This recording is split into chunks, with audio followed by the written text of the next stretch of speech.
Halo, apa kabar semuanya? Kembali lagi dengan gua di sini dan Fars Media. Oke, pada video kali ini sebenarnya gua mau lanjutin video gua sebelumnya, yaitu tentang bagaimana cara menggunakan framework CodeIgniter versi 4. Pada video sebelumnya gua udah coba jelasin kalian bagaimana sih struktur directory dari CodeIgniter versi 4. Dan pada video kali ini gua mau sharing kepada kalian atau jelasin kepada kalian tentang apa itu controller dan bagaimana sih cara mengaksesnya, kemudian bagaimana cara mengirimkan parameter ke controller untuk diproses lebih lanjut. Oke, langsung aja ya, tetap di video Fars Media.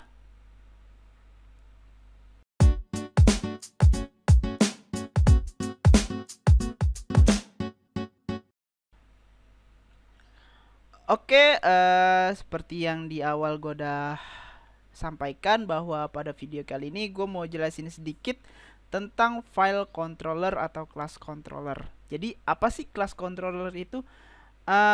Kalau boleh gue artikan secara gue pribadi, jadi controller atau class controller itu merupakan kelas yang nanti isinya itu merupakan banyak proses atau logika dari program kalian atau proses data lah intinya gitu. Jadi controller itu yang akan menjembatani antara model dengan view. Yang mana view itu akan menampilkan data yang telah diproses oleh controller ke dalam interface web kalian. Biasanya itu nanti di view itu banyak tag HTML. Kemudian data yang sudah diproses di controller itu biasanya disimpannya itu ke database melalui yang namanya class model. Biasanya gitu. Karena konsep dari CodeIgniter merupakan MVC, yaitu model view controller. Nah, jadi controller itu nanti intinya sih untuk memproses datanya supaya sesuai nih dengan apa yang mau ditampilkan atau apa yang akan mau disimpan ke database. Kemudian bagaimana sih cara mengakses controller itu?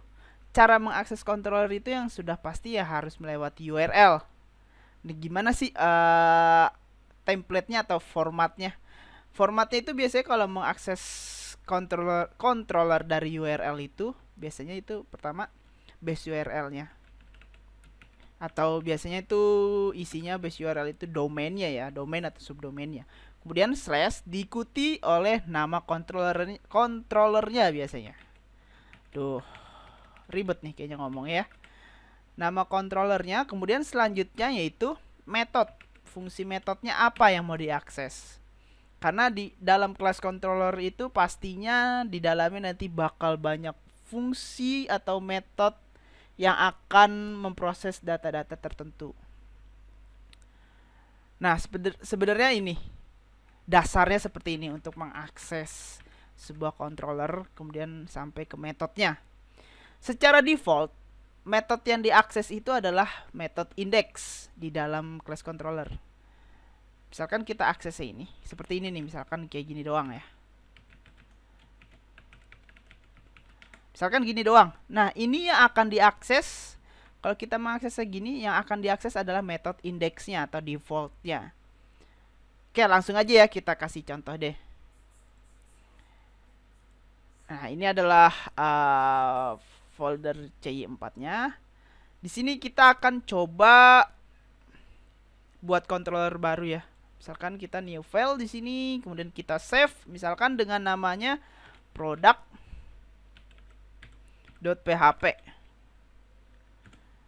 Tips saja supaya mudah kalian bisa copy dari controller yang udah ada ya untuk default, untuk template-nya, kemudian kalian hapusin aja fungsi index yang kiranya tidak digunakan atau berbeda dengan controller yang baru dibuat. Kemudian kalian save dan pastikan nama class-nya sama dengan nama filenya, yaitu product.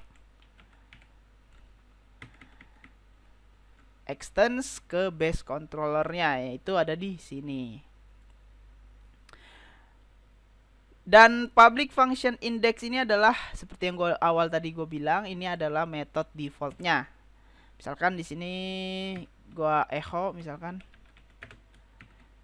ini adalah method default. Misalkan gini ya.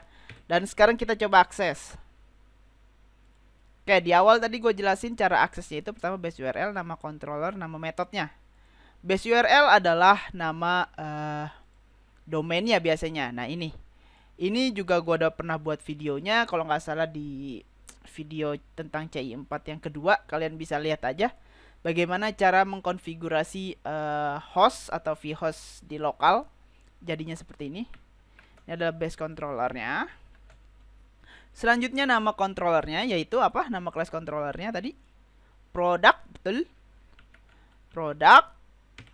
Kemudian nama metode yang ingin kita akses adalah index. Harapannya ketika kita enter nih, pencet enter, yang akan tampil adalah tulisan ini adalah default method. Kalau nggak salah gitu ya tadi kita bikinnya. Nah, ini adalah method default. Kita coba enter. Nah, benar, ternyata akan mencetak ini. Ini adalah method default, sesuai ya, seperti yang gue jelasin di awal. Nah, kemudian yang selanjutnya, tadi gue juga udah jelasin bahwa method defaultnya itu index. Jadi nggak perlu diketikkan juga seharusnya akan mencetak ini ya. Nih kita buat lagi di tab baru seperti ini. Ini kita hapus.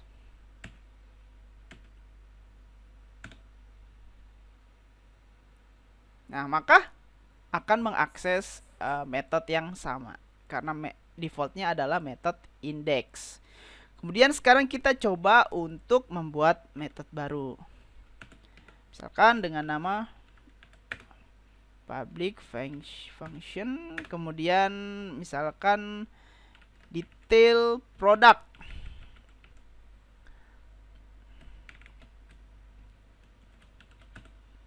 Dan kita echo. Ini adalah metode detail product.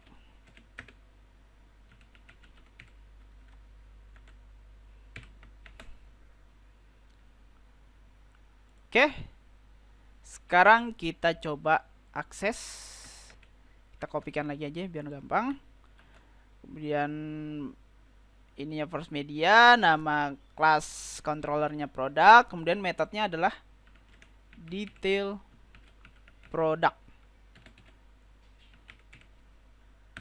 Nah, ini udah sesuai ya berarti ya, sudah mengarah ke metode yang ini.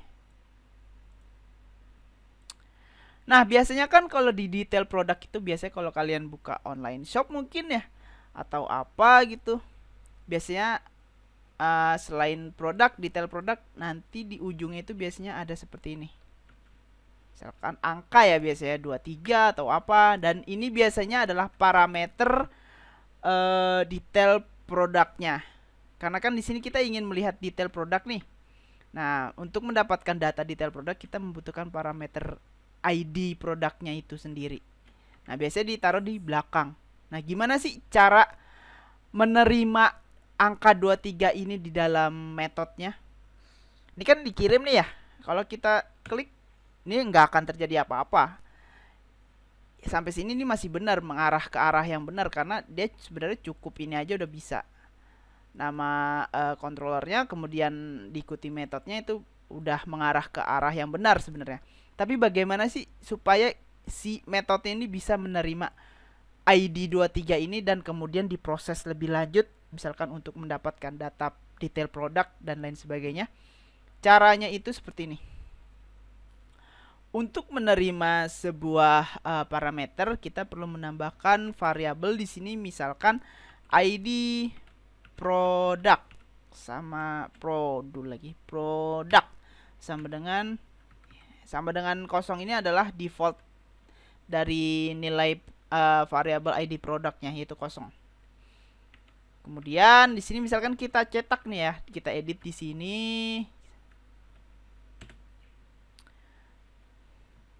Misalkan Anda ingin membuka, atau jangan membuka deh, Anda ingin melihat detail produk dengan ID variabel ID. Nah, kalau kalian pakai kutip 2 ini bisa langsung kayak gini.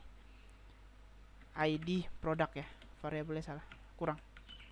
Nah gini, seharusnya ketika kita menambahkan 23 seperti ini di belakang ya, harusnya akan tampil itu kurang lebih seperti ini. Anda ingin melihat detail produk dengan ID 23. Seharusnya seperti itu ya. Kita coba buktikan apakah benar.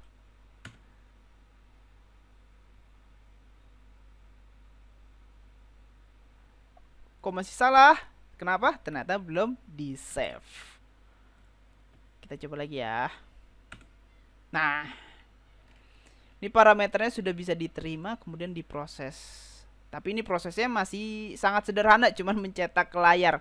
Sebenarnya nanti proses lebih lanjutnya itu kalau misalkan webnya udah kompleks atau di web beneran ya, pengembangan web beneran itu nanti angka 23 ini biasanya nanti misalkan diproses lebih lanjut seperti untuk mengget data detail produknya atau update datanya atau bahkan menghapus data tersebut. Biasanya dikirimkan ID-nya gitu. Kalau ini kita ganti harusnya ngikut ke ganti juga. Misalkan 45. Nah, 45. Misalkan 50. 50.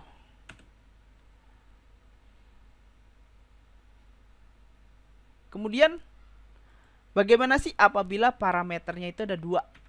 Misalkan nih, setelah kata detail produk yang akan dikirim itu adalah parameter kategori produk. Misalkan produknya itu adalah misalkan buku mungkin, atau mungkin produk kategori produk baju atau lain sebagainya. Misalkan kayak gini ya, buku dengan ID 50. Kategorinya adalah buku dengan ID 50. Bagaimana sih caranya? Ini harusnya kalau kita enter nih ya, yang keluar apa? Harusnya yang keluar adalah dengan ID buku sekarang. Nah, kenapa seperti itu? Karena yang bisa diterima oleh metodenya itu hanya parameter setelah nama metodenya, yaitu ini, buku 50. Kemudian bagaimana sih supaya kita bisa menerima dua parameter ini dengan baik dan benar? Cukup kita tambahkan di sini. Di depan ya harus berurut ya. Di sini berarti kategori produk sama dengan gini, kemudian koma. Nah, harus kayak gini urut. Nah, terus kata-katanya kita ubah. Anda ingin melihat detail produk dengan produk kategori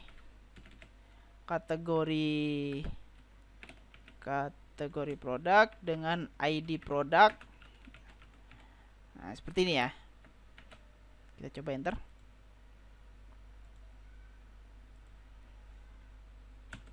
Nah, benar kan?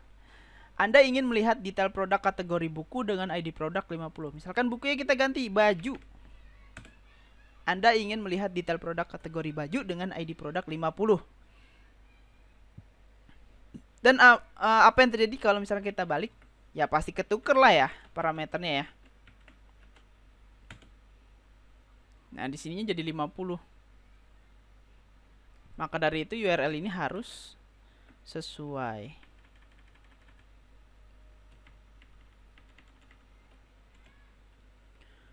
Baju. Kemudian 50. Dan di sini juga terimanya harus berurutan. Misalkan segmen untuk setelah nama metode yaitu baju, maka di sini adalah kategori produk. Kemudian selanjutnya ID produk.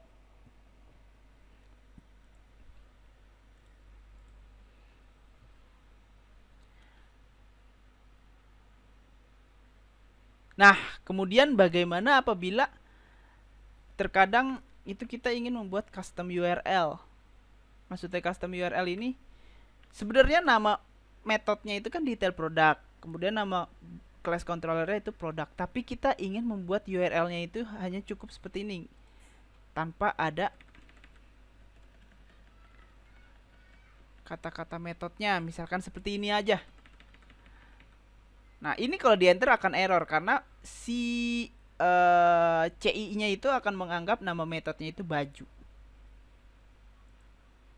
Nih, itu error. Gimana sih caranya supaya ini benar gitu, mengarahnya tetap ke sini, tapi kita mau URL-nya seperti ini. Kira-kira gimana caranya?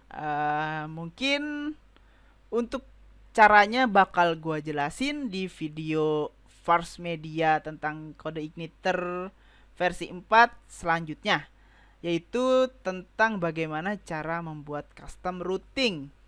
Custom routing itu ada di sini ya. Nanti kita bakal banyak bermain atau mengedit file yang ada di sini. Gambaran aja nih yang defaultnya ini kan ini ya, root get. Sebenarnya ini untuk mengakses yang ini. Jadi ketika kita reload ini,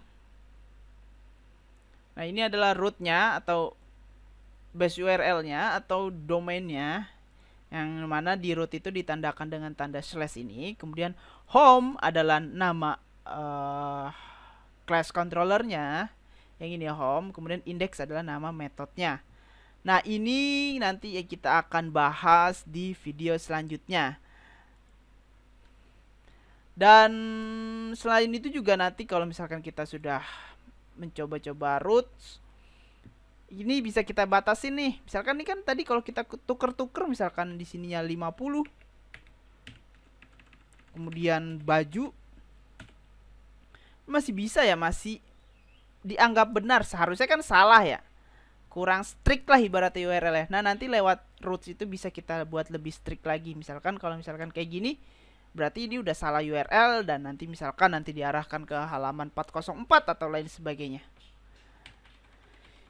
Oke, mungkin sekian video dari Fars Media tentang controller di kode igniter versi 4. Dan jangan lupa untuk like serta subscribe channel dari Fars Media. Kemudian jika menurut kalian video ini bermanfaat, silahkan kalian share ke teman-teman kalian tentang video ini. Dan jika ada kritik atau saran atau mungkin pertanyaan atau mungkin ingin diskusi lebih lanjut, bisa kalian sampaikan lewat kolom komentar pada video ini. Dan jangan lupa juga untuk follow Instagramnya ya di @farsmedia.official. Nanti gue sertakan juga linknya di deskripsi. Dan sampai sini, dan tetap jaga kesehatan dan bye bye.